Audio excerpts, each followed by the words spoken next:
You think because my father walked out on us when I was 5, now I have to yell at people. Or because my mother was a deranged chem fiend who regularly brought strange men home who told me to call them uncle. Or because my sisters would lock me in a shipping crate when they didn't want me around. And my brother... God, I'd forgotten about that. How could they do that to me? I can't stay here. I need to be alone.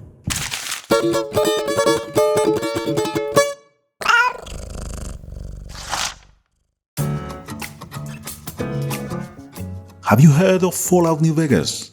You know, that game where you are just a humble mailman in a post-apocalyptic wasteland. You get shot in the head, survive with ibuprofen every 8 hours, and then go hunt down the guy who forgot his bullet lodged in your skull, only to end up tangled in a faction war over a version of New Vegas that's basically running on fentanyl.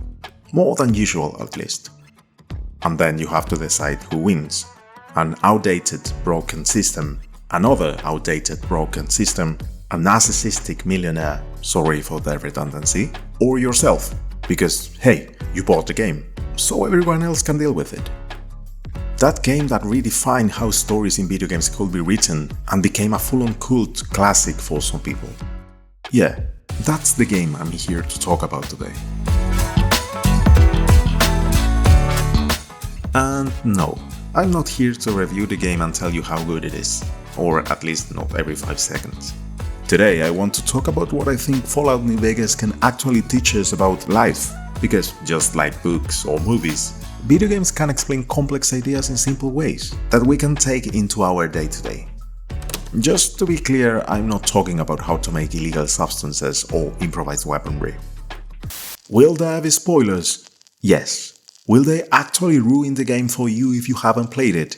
I don't think so. Fallout New Vegas doesn't rely on shocking plot twists or hidden secrets to be good. It's built on your choices and their consequences. But hey, I've warned you. With that out of the way, let's talk about the life lessons from Fallout New Vegas.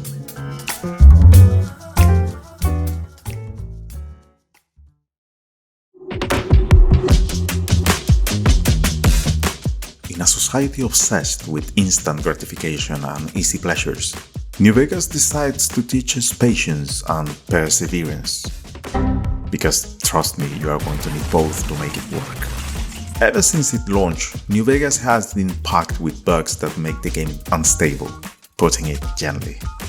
Basically, it crashes if you look at it for too long. And sure, it was developed in just 18 months. But once again, it was modders who stepped in to save the day. Because no, they don't only make furry mods. I'm not going to get into which mods are essential to make the game run, because that's an entire genre of videos on its own, but I do think it's important to mention this. First, so you know exactly what you are getting into and don't walk away with a terrible first impression. And second, because I think it says something about how good New Vegas actually is, that despite its technical flaws, there were people who believed it was worth putting up with them to experience its story, or even help fix those flaws so more people could enjoy it. It's not buy, install, play. Getting the game to run is a quest in itself, but the effort is worth every single second. Still, keep a finger on F5, just in case.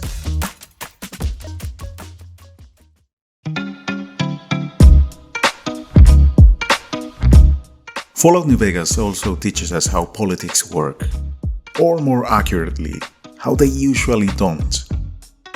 For anyone who is just starting to take an interest in politics or has always found it unbearably boring, I think this game is a great first step, because it presents different visions, opinions and debates that exist in our own society too, but in a simple and entertaining way.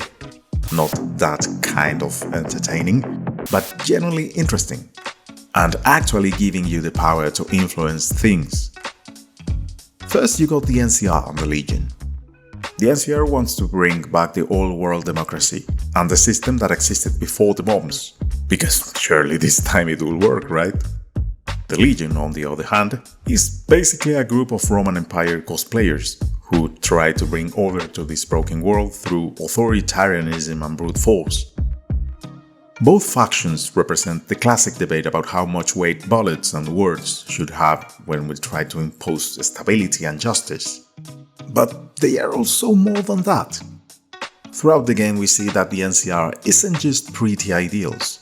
It's full of soldiers losing their money and dignity in New Vegas, drowning in bureaucracy, dealing with internal betrayals, carrying the same expansionist hunger as the Legion, and stuck with a democratic system that doesn't look for the best option, just the least terrible one. The Legion, meanwhile, is based on a Roman Empire that, if I remember correctly, also failed. And beyond that, they don't even understand it properly. They are basically a bunch of slaver dictators with 10 in strength and 1 in intelligence, glorifying someone who has 4. And that's their problem. They are a cult, not an idea. Marcus sums it up perfectly. Most of the Legion is following Caesar, not Caesar's ideals. When he's gone, it'll crumble. Might not happen overnight. Might take a few decades, but it'll happen. Basic human nature. Greed, ambition, jealousy. We'll see to it. The NCR and the Legion aren't the same, but they are both after the same thing. And which method you prefer says a lot about you. In the end, I think Benny nails the message of the game in this whole debate. The only not bad thing about the NCR is that they aren't the Legion. Then you've got other characters who fall completely outside that spectrum. First, there is Mr. House, a billionaire genius who believes he is above any ideology and represents the kind of economic and intellectual elitism that dehumanizes anyone he considers beneath him. You know, the kind of name that shows up 1,000 times in the Epstein files. Then there is Ulysses, who represents anarchism, but the kind that's born from total disillusionment with every ideological system and the worship of flags. Kind of a first-year philosophy student. And finally there is you, the player, because you can also choose to take control of New Vegas yourself, if none of the other options convince you. With that, the game reminds us that politics isn't just something external, it's something you can actually intervene in. New Vegas doesn't tell you there is a correct choice. Every option has its strengths and flaws. And politics isn't something anyone can fully escape. At some point, you will have to get involved, but you get to choose how. Whether that means joining others, complaining about everything, or deciding to create a new option altogether.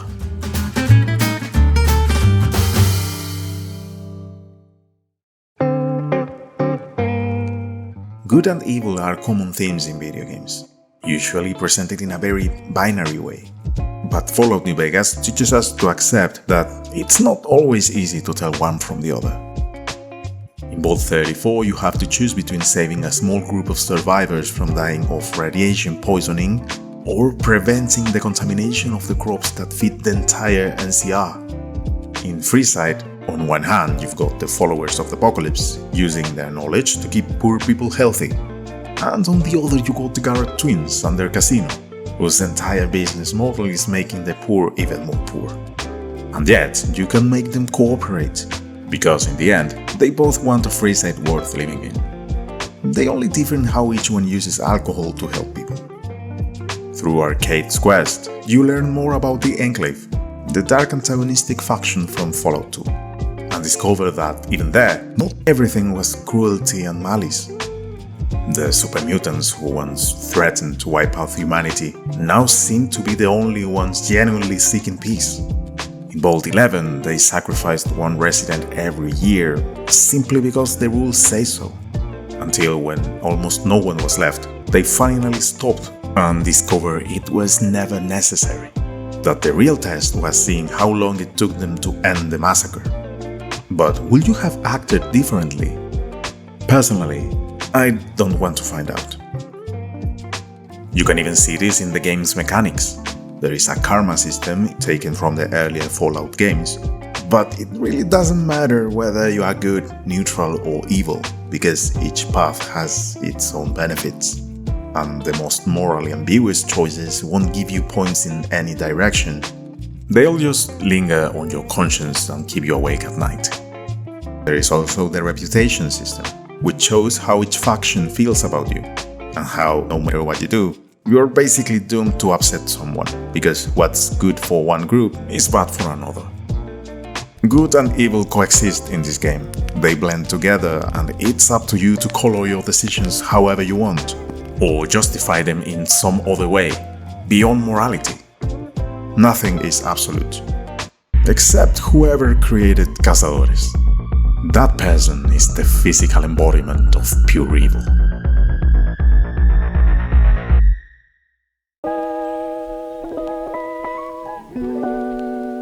This next lesson is a bit niche, but it ended up being a pretty important one for me. If you like writing, this game has a lot to teach you. You can feel the care the team put into every quest and every line of dialogue. There is something special about the way ideas flow together and how every line stays true to each character's internal world. And you get everything from the most absurd comedy to the saddest drama. Joshua Graham is a masterclass on how to write a great character. Complex, layered, evolving, and carrying a powerful message about how religion and spirituality shape war and governments. The whole game is a lesson of how to write a faction-based story. The idea of having a full conversation with your own brain is pure genius. The Old World Blues DLC is basically a full-on class in how to write comedy without exhausting your audience. Take notes, Marvel. And I think the greatest writing lesson is found in Zion Canyon, where without cutscenes, without voice actors, just through simple notes, we learn the beautiful tragedy of the father in the caves. Randall Clark, a survivor of the bombs who teaches us that even when you lose your own hope, you can still be someone else's.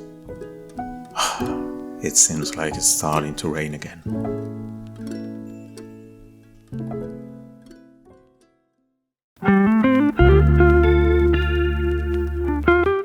And sticking with the very niche lessons, throughout the Fallout New Vegas DLCs, especially in Lonesome Road, we meet Ulysses, a courier like us, but with a life somehow even more tragic than ours. And that's saying something considering we took a bullet to the head. Beyond talking about his story and quest, which are genuinely fascinating, I think the real lesson is how he subtly breaks the fourth wall to question RPG players like us. He says couriers don't always understand the messages they carry. We just deliver them because it's another task to complete, pushing us to reflect on how often we do quests just to cross them off the list, without really knowing why we are doing them. He also says the problem is that there are new flags but the same old ideas, which in a way criticizes the game itself, because it undercuts the weight of the factions it's built around and the decisions you make between them. I've always found it interesting when games make us question how we play, and Fallout New Vegas chooses to do it near the end, forcing you to think about every quest you completed and whether you truly experienced the game or just consumed it.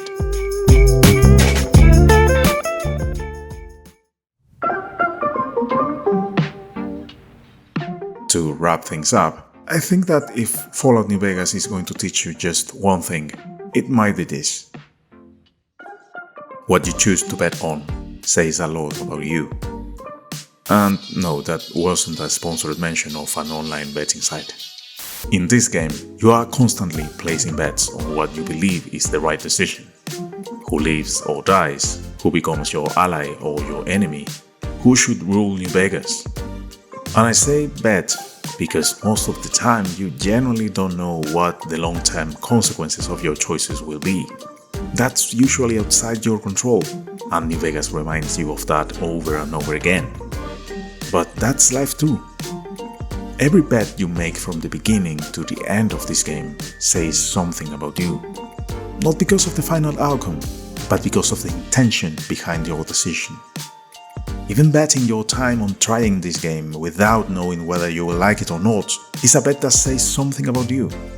It says you're a refined connoisseur of video games. In most RPGs, the fun part is role-playing a character.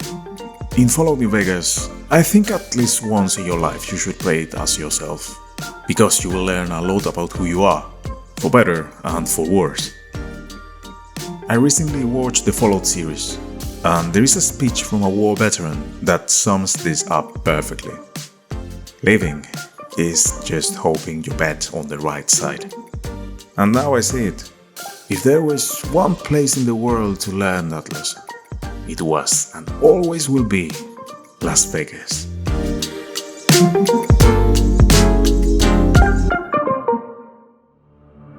The legend, the curses, some foolishness about it lying in the middle of a city of dead, a city of ghosts, buried beneath a blood-red cloud, a bright, shining monument luring treasure hunters to their doom.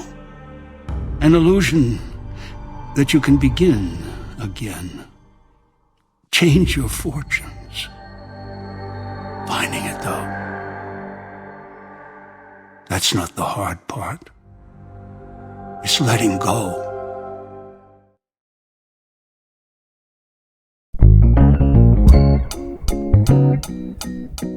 If you made it this far, thank you. Revisiting New Vegas after playing Fallout 1 and 2 definitely gives it a different flavor. I recommend it. It adds so much more background to the factions and a few key characters. I think I finally understand why so many people feel this game is a more direct sequel than Fallout 3 ever was. And you, did you learn something else out in the Mojave? Is there another message in this game that hit you even harder? Would you like to see another video in this life lessons format about a different game? Leave it in the comments. I genuinely appreciate it. In any case, I sincerely hope this video was worth your time, and truly thanks for stopping by. You can also subscribe or give it a like if you want, and if not, no worries. Maybe next time. Take care, don't stay up too late, drink some water and all that. See you in the next video. Bye!